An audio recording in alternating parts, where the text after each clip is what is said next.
Welcome back to my series giving the top 5 best offseason moves from each NFL team. In this one, we have the LA Chargers. At 5 for the Chargers, I have J.K. Dobbins. Dobbins has had some unbelievable injury luck so far in his career, and the times he's been healthy, he's been pretty explosive, and he looks like he's going to be a good running back.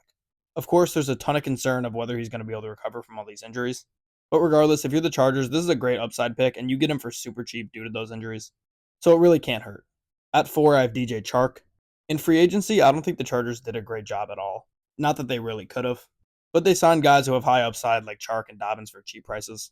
Chark is a receiver that has decent hands and he's a decent route runner as well. He just hasn't been able to find stability in any place he's been. At 3, I have Junior Colson. It was pretty obvious that Harbaugh was at some point going to pick a Michigan guy, and Colson's a pretty solid linebacker. You get him in the 3rd round and you get the familiarity with him and Jim Harbaugh together, so I think this is really good value for the 3rd round. At 2, I have Ladd McConkey. As I said before, I didn't really like the Chargers' free agency as a whole, but I think they did a pretty good job in the draft. They get Ladd McConkey, who's a top 10 wide receiver in this draft. They get him at the beginning of the 2nd round.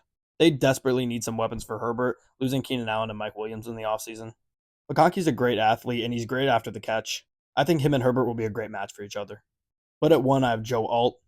Joe Alt's the best offensive lineman in the draft, hands down, and the Chargers chose to spend the 5th overall pick on him. You now get to pair him with a guy like Slater, and that's a dominant tackle duo. Herbert should have plenty of time in the pocket, contrary to last season, and they just have to find an offensive scheme that can deal with their not as great weapons.